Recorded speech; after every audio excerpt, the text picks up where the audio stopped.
Assalamualaikum warahmatullahi wabarakatuh. Perkenalkan, nama saya Muhammad Prasetyo Ali, NIM C24012218086. Di sini saya akan menjelaskan materi mengenai laju pengosongan isi lambung pada ikan. Laju pengosongan isi lambung ikan merupakan salah satu aspek penting dalam ilmu perikanan dan biologi perikanan. Pemahaman mengenai proses ini sangat relevan untuk berbagai aplikasi termasuk manajemen pakan dalam aquaculture, evaluasi dinamika populasi ikan, dan penelitian ekologi perairan. Proses pengosongan lambung berhubungan erat dengan bagaimana ikan mencerna dan menyerap nutrisi yang pada gilirannya mempengaruhi pertumbuhan, kesehatan, dan kelangsungan hidup ikan. Terdapat mekanisme pengosongan isi lambung, yakni dipengaruhi oleh beberapa faktor, termasuk jenis makanan, ukuran partikel makanan, suhu air, spesies ikan, dan aktivitas fisik ikan. Mekanisme dasar pengosongan lambung melibatkan gerakan peristaltik di sepanjang saluran pencernaan yang mendorong isi lambung ke usus. Yang pertama ada jenis makanan. Makanan yang lebih mudah dicerna seperti plankton atau pakan komersial yang sudah diolah cenderung meninggalkan lambung lebih cepat dibandingkan dengan makanan alami yang lebih kompleks seperti ikan kecil atau krustase. Yang kedua, ukuran partikel makanan. Makanan dengan ukuran partikel yang lebih kecil umumnya dicerna lebih cepat karena permukaan yang lebih besar tersedia untuk enzim pencernaan. Yang ketiga, suhu air. Suhu air yang lebih tinggi meningkatkan aktivitas enzim, pencernaan, dan gerakan peristaltik mempercepat proses pengosongan lambung. Namun, suhu yang terlalu tinggi atau terlalu rendah dapat mengganggu fungsi fisiologis ikan secara keseluruhan. Yang keempat, spesies ikan. Setiap spesies ikan memiliki adaptasi morfologis dan fisiologis yang berbeda terkait dengan sistem pencernaannya. Misalnya, pada ikan herbivora mungkin memiliki lambung yang lebih panjang dengan enzim khusus untuk dicerna. Sedangkan ikan karnivora memiliki lambung yang lebih pendek dan lebih kuat untuk mencerna daging. Yang kelima adalah aktivitas fisik. Ikan yang aktif secara fisik cenderung memiliki laju metabolisme yang lebih tinggi yang dapat mempercepat proses pencernaan dan pengosongan lambung. Pada pengukuran laju pengosongan lambung dapat dilakukan dengan beberapa metode, antara lain yang pertama, pemeriksaan visual dan mikroskopis. Pengambilan sampel isi lambung pada interval waktu tertentu setelah pemberian pakan, kemudian diperiksa secara visual atau menggunakan mikroskop untuk mengamati tingkat pencernaan. Yang kedua, radioaktif dan penanda warna. Penggunaan bahan radioaktif atau pewarna khusus dalam pakan untuk melacak perjalanan makanan melalui saluran pencernaan. Yang ketiga, teknik ultrasonografi. Penggunaan teknologi ultrasonografi untuk memantau pengosongan lambung secara real time tanpa perlu mengambil sampel. Ini merupakan teknik yang paling modern saat ini ada untuk mengukur laju pengosongan isi lambung. Nah, pengaruh terhadap aquaculture daripada laju pengosongan isi lambung ini. Dalam konteks aquaculture ini, pemahaman tentang laju pengosongan lambung ikan sangat penting untuk mengoptimalkan pemberian pakan yang terlalu sering ini atau dalam jumlah besar dapat menyebabkan pemborosan pakan dan penurunan kualitas air karena sisa makanan yang tidak dimakan. Sebaliknya, pemberian pakan yang terlalu jarang dapat menghambat pertumbuhan ikan.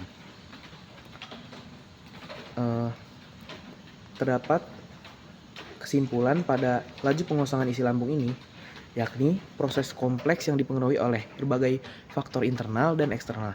Pemahaman mendalam mengenai proses ini sangat penting untuk berbagai aplikasi praktis, terutama dalam bidang aquaculture untuk meningkatkan efisiensi pemberian pakan melalui pertumbuhan ikan. Melalui penelitian ini yang terus dilakukan, diharapkan kita dapat mengembangkan metode yang lebih baik untuk memantau dan mengontrol laju pengosongan lambung sehingga dapat mendukung keberlanjutan industri perikanan dan kesehatan ekosistem perairan. Selanjutnya saya akan menjelaskan materi mengenai pencernaan pada ikan, yakni pencernaan in vivo dan in vitro. Pencernaan adalah proses vital yang memungkinkan ikan untuk memecah makanan menjadi nutrisi yang dapat diserap dan digunakan untuk pertumbuhan, pemeliharaan, dan aktivitas fisiologis.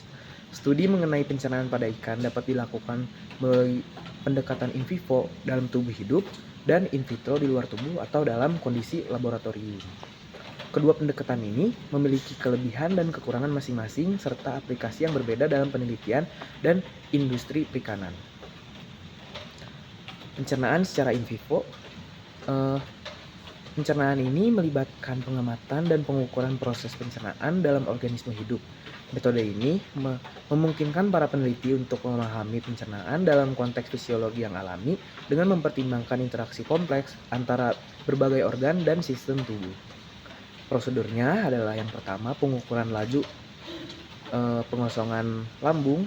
Salah satu cara untuk mempelajari pencernaan in vivo ini adalah dengan mengukur laju pengosongan lambung.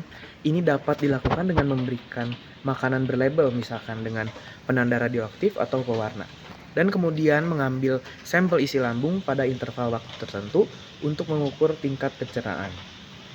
Yang kedua, pemantauan aktivitas enzim pencernaan. Nah, aktivitas enzim pencernaan dalam saluran gastrointestinal ikan dapat dipantau dengan mengambil sampel cairan lambung atau usus dan menganalisis aktivitas enzim seperti pepsin, tripsin, dan amilase. Yang ketiga, studi pertumbuhan dan kinerja pakan.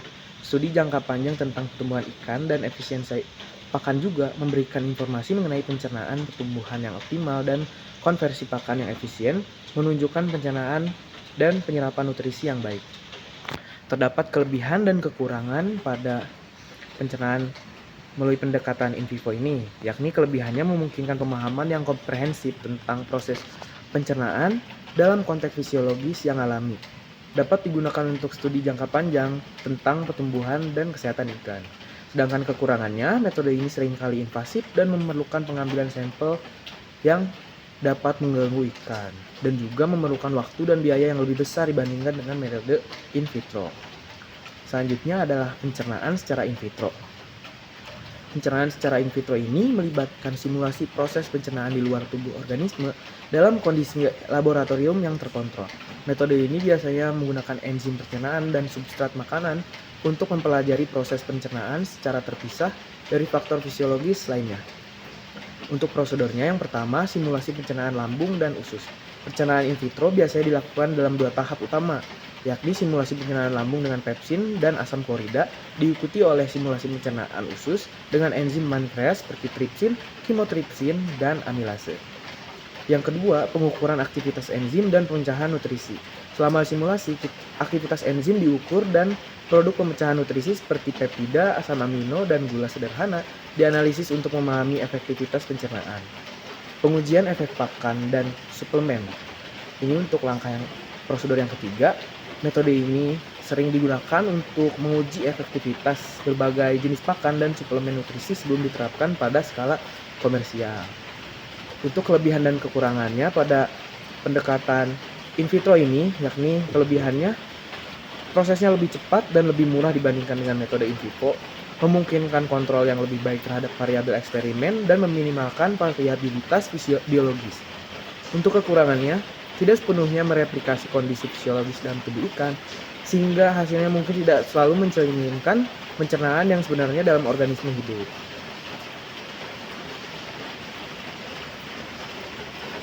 Selanjutnya, untuk kesimpulan, pencernaan secara in vivo dan in vitro pada ikan menawarkan wawasan yang berharga mengenai proses pencernaan dan optimalisasi pakan dalam aquaculture. Kedua pendekatan ini saling melengkapi dengan in vivo memberikan gambaran komprehensif dalam kondisi fisiologis yang alami, dan in vitro menawarkan kontrol eksperimental yang ketat dan efisiensi biaya. Penggunaan kedua pendekatan ini secara bersamaan dapat menghasilkan pemahaman yang lebih baik dan aplikasi praktis yang lebih efektif dalam industri perikanan.